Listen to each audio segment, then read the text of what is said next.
बहादुरता, अकर्मण्यता एवं बर्बरता का साक्षात नमूना है। महोदय जी, छोटी सी बात को लेकर के इतनी बड़ी घटना घट गई, अगर आप उसको गौर करें महोदय, आज के जो नौजवान है, आज का नौजवान जिस मोबाइल का इस्तेमाल करता है, मैसेज का आदान प्रदान करता है, व्हाट्सएप अपनी सूचनाएं दूसरे को प्रेषित करता रहता है, और उसके कारण एक सूचना के आदान प्रदान के कंफ्यूजन के कारण इतनी बड़ी घटना रोहतास के अंदर घट गई महोदय, कहीं से भी उचित नहीं था, होना नहीं चाहिए था। लेकिन महोदय, इस घटना के घटने में मैं मानता हूं कि सबसे बड़ी भूमिका अगर कोई है तो पुलिस की भूमिका है महोदय, प्रशासन की भूमिका है। 7 तारीख को जब अजय शाह ने मोबाइल पे किसी को मैसेज भेजा, उस मैसेज को और पास ऑन किया गया, अपने मित्र को भेजा, उसको पास ऑन किया गया, बात तो फैलाई गई, दुकानें लूटी जाने लगी, तोड़फोड़ दुकानें बंद कराई जाने लगी, और पुलिस केवल अजय शाह की गिरफ्तारी के लिए, अजय शाह की पिटाई के लिए पूरी ताकत लगाने में लग गई। महोदय, बड़ा सवाल खड़ा होता है, स्वाभाविक रूप से इसमें कई लोग ऐसे हैं जो व्हाट्सएप का इस्तेमाल करते हैं, एमएमएस का इस्तेमाल करते हैं। ये सारी सूचनाएं महोदय व्यक्ति स्वयं क्रिएट नहीं करता है। रोज हमारे मोबाइल पे, रोज हमारे व्हाट्सएप पे कई प्रकार की जानकारी आती रहती है, जो हमें अच्छी नहीं लगती वो भी आती है, जो हमें अच्छी लगती है वो भी आती है। लेकिन महोदय, जो जानकारियां आती है वो हम क्रिएट नहीं करते, किसी के द्वारा हमारे यहां भेजा जाता है। अगर हमें पसंद आता है तो हम उसका इस्तेमाल कर सकते हैं, नहीं पसंद आता तो नहीं इस्तेमाल करते हैं। महोदय, जो घटना घटी है, आप गौर करेंगे, किसी व्यक्ति ने अजय शाह के मोबाइल पे कोई मैसेज भेजा, अजय की गलती इतनी है, उसने उस मैसेज को, जो उसका मित्र था साकिब खां, उसने उसको अग्रसारित कर दिया। साकिब खां को बात बुरी लग सकती है, उसके अनुकूल मैसेज नहीं होगा, मैं मानता हूं। उसने अपने परिवार के लोगों को अग्रेसित किया, उनके परिवार के लोगों ने और लोगों को अग्रेसित कर दिया, और उसके कारण महोदय जो स्थिति पैदा हुई, पुलिस को इस बात की जानकारी मिल गई कि इस मैसेज के कारण तनाव पैदा हुआ। पुलिस अगर चाहती, पहली बार 7 तारीख की बात कर रहा हूं महोदय मैं, 7 तारीख को अगर पुलिस चाहती तो दोनों पक्ष के लोगों को बिठा करके इस मामले को शांत कर सकती थी। बहुत छोटी बात थी महोदय, लेकिन पुलिस ने कोई प्रयास नहीं किया महोदय। 7 तारीख को, जैसा मैंने कहा आपसे, कि मैसेज के प्रसारण के बाद अकबरपुर की दुकानें लूटी जाने लगी, दुकान बंद कराने की लगातार कोशिश हो गई, लेकिन पुलिस केवल अजय शाह को कैसे भरपूर पीटा जाए, थाना के अंदर बैठा करके केवल इस काम में लगी थी। और आश्चर्य मुझे होता है, तहकीकात में जाइए तो दिखाई पड़ता है, अजय शाह ने जिस मैसेज को भेजा अपने साकिब खां मित्र को, अजय को किसने वो मैसेज भेजा? प्रशासन को चाहिए था उसके मूल में जाना, ऐसी समस्या दोबारा खड़ी नहीं हुई, इसके मूल में जाना चाहिए था। लेकिन प्रशासन ने कोई इस बात का प्रयास नहीं किया कि अजय शाह को किस व्यक्ति ने अजय शाह को मैसेज भेजने का काम किया। ना तो उसे कोई पूछताछ करने की कोशिश की, ना उसकी छानबीन करने की कोशिश की।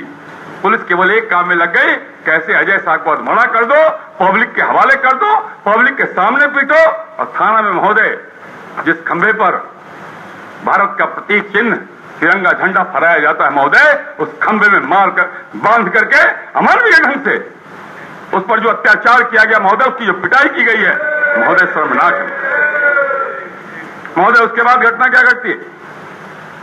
अजय शाह की गिरफ्त, एक तो अजय शाह के घर पे आक्रमण हुआ, छोड़ दीजिए उस बात, अजय शाह की पिटाई के बाद उसको वहां से हटा दिया गया, इंद्रपुरी थाना भेज दिया गया। परिवार के लोग पूछने आ रहे हैं थाना के अंदर, क्या हुआ हमारे बच्चे का? कोई जवाब देने के लिए पुलिस तैयार नहीं है। पूरे इलाके में अफवाह फैल गया पुलिस के इस व्यवहार के कारण कि अजय की मृत्यु हो गई, अजय की हत्या कर दी पुलिस वाले। तनाव बढ़ा महोदय, समाज के अंदर गुस्सा आएगा, किसी का बेटा, किसी का भाई अगर पुलिस के द्वारा गायब कर दिया जाएगा, समाज में तनाव पैदा होगा, समाज में गुस्सा आएगा। लोग पूछने गए, जानने गए, कहां है मेरा अजय, कहां है मेरा बेटा? और उस पूछ के क्रम में पुलिस ने दूसरी बर्बरता का परिचय 8 तारीख को दिया महोदय। लोग इकट्ठे थे, लोग जानना चाहते थे अजय के हालचाल के बारे में। लोग जानना चाहते थे अजय कहां है इसके बारे में। और पुलिस के ऊपर तो खून सवार था महोदय, खून सवार था। मुझे मालूम नहीं वहां के जिला के प्रशासन के लोग क्या कर रहे थे। और पुलिस ने महोदय बर्बरतापूर्वक सीधे गोली चलाने का काम किया। हम जानते हैं कानून, आप भी जानते हैं। अगर कोई भीड़ आक्रामक हो जाती है, मान लीजिए अगर आपके साथ आक्रामक भी हो गई, तो उसको डिस्पर्स करने के तरीके और भी हैं महोदय। लाठीचार्ज किया जाता, आंसू गैस छोड़ा जाता, रबर बुलेट का इस्तेमाल किया जाता, लेकिन किसी चीज का इस्तेमाल आपने नहीं किया। आपने सीधे टारगेट करके लोगों को गोली मारने का काम किया। हमने देखा है, हम जानते हैं, आपके रूल्स को भी जानते हैं। अगर गोली चलाने की सीधे नौबत आ भी गई तो कमर के नीचे गोली चलाने की का स्वभाव आपका होना चाहिए था। ये आपके नियम में भी इस बात लिखा है। क्या किया आपने? कहां कहां गोली मारा, किसको कैसे कैसे गोली मारा आपने? जो 2 नौजवान मारा गया, प्रदीप पासवान और उपेंद्र कुशवाहा, एक एक कनपट्टी में गोली मारा, एक के पेट में गोली मारा आपने। और केवल वही नहीं, वो दोनों तो मर गया। उसके बाद की कहानी मैं कहूंगा महोदय आपसे, लेकिन जो लोग घायल हुए उनको कहां गोली मारा आपने? ऋषभ राज, 14 साल का नौजवान, ऋषभ राज के पीठ में गोली मारा आपने, उसके बाएं कंधे के नीचे। नौजवान आक्रमण नहीं कर रहा था, भाग रहा था, उसकी पीठ में गोली मारने का काम आपकी पुलिस ने किया। राकेश कुमार, उसकी गर्दन में गोली मारा आपने। गोपाल चौधरी, महाबली समाज का बेटा, उसकी पीठ में गोली मारा आपने। महोदय, अगर आक्रमण हो रहा था थाने पे, अगर थाने पे आक्रमण हो रहा था तो आक्रमणकारी के सीने में गोली लगनी चाहिए। पीठ में गोली क्यों लग रही है महोदय? साफ संकेत इस बात का है, एक तो लगनी नहीं चाहिए कमर के ऊपर गोली, लेकिन अगर एक तो आपने कमर के ऊपर गोली चलाई, और दूसरा जो लोग आक्रमण नहीं कर रहे थे, जा रहे थे कहीं, भाग रहे थे, उनको टारगेट करके पुलिस ने गोली चलाने का काम किया। और 2 नौजवान प्रदीप पासवान और उपेंद्र कुशवाहा को गोलियों से भून देने का काम किया, उसकी जीवन लीला समाप्त करने का काम। और एक दरोगा केवल करता है, ना कोई मजिस्ट्रेट, ना कोई आदेश। समय सवार हो गया किसी दरोगा को गोलियों से भून डालने का, और गोलियों से भून डालता है। और इसके बाद क्या किया आपने? मरने के बाद भी आपको संतोष नहीं हुआ। ये नौजवान जब उसकी लाश उसके परिवार के लोगों ने लेने आए, क्या हाल किया आपने? कैसी स्थिति, कैसा अमानवीय व्यवहार किया आपने उस परिवार के साथ? मार दिया पहले, और उसकी पत्नी के साथ, उसकी पत्नी की पिटाई की आपने। 6 जून 2014 को उस नौजवान की शादी हुई थी, प्रदीप पासवान की। उसकी विधवा को पीटा आपने, उसकी बुरी मां को पीटा आपने जब वो लाश लेने गए। ये कौन सा तरीका है पुलिस का? ये कौन सा तरीका है प्रशासन का? ये कौन सा तरीका है सरकार चलाने का? ये कौन सा तरीका है सरकारी अधिकारियों के व्यवहार का? महोदय, ये जो अमानवीय कृत्य किया गया, मुझे आश्चर्य हो रहा है। मैंने कहा आपको उसकी मां सुरजी देवी को पीटा आपने। महोदय, आपने घायलों के इलाज के बारे में कोई विचार नहीं किया। घायल का इलाज में कोई सरकार ने कोई मदद नहीं की। लोगों ने मदद की, गरीब लोग थे, लोगों ने उनको घायलों की मदद करने का काम किया। सरकार ने उनके बारे में कोई विचार नहीं किया। महोदय, इस पूरे गोलीकांड का विचार करिएगा। पीड़ितों के साथ इस सरकार के नुमाइंदों ने बिहार के नागरिक के समान व्यवहार नहीं किया। लग रहा था कि देश का दुश्मन कोई है, उसके समान इनके पुलिस ने गरीब लोगों के साथ व्यवहार करने का काम किया। महोदय, मैं कहना चाहता हूं आपसे, इतनी बड़ी घटना घट गई, 2 नौजवान मारा गया, 6 लोग घायल हो गए, एक भी पुलिस के अधिकारी के ऊपर कोई कार्रवाई नहीं की। केवल आप लाइन हाजिर कर दिया, लाइन हाजिर करने से सजाओगे उसको? किसी के ऊपर कार्रवाई नहीं की गई महोदय।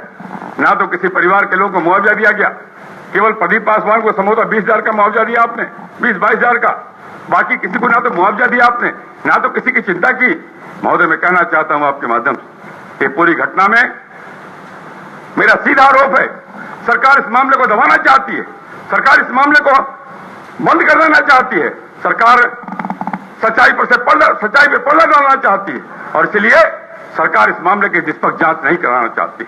महोदय, जब गोलीकांड हो गया, 2 लोग मारे गए, पुलिस की गोली से लोग मारे गए, और तब पुलिस के अधिकारियों के द्वारा जांच कराने का कोई औचित्य नहीं बनता है महोदय। और इसलिए भारतीय जनता पार्टी मांग करते हैं आपसे हम आपसे कहना चाहते हैं, गरीबों के मन के अंदर कानून का विश्वास पैदा रहे, लोगों के मन के अंदर कानून के प्रति विश्वास जगा रहे, इसलिए आवश्यक है महोदय, पुलिस ने जो निर्ममतापूर्वक हत्या की है प्रदीप पासवान, उपेंद्र कुशवाहा की, इस पूरे मामले की न्यायिक जांच की जानी चाहिए। इस पूरे मामले का न्यायिक जांच होना चाहिए। महोदय, दोनों मृतक परिवारों को 10-10 लाख रुपए का मुआवजा दिया जाना चाहिए। जो लोग घायल हो गए महोदय, उनको भी मुआवजा दिया जाना चाहिए। और इसलिए मैं फिर से सरकार से आग्रह करना चाहता हूं, इस मुद्दे को जाति के आधार पर मत देखिए, इस मुद्दे को धर्म के आधार पर नहीं देखिए।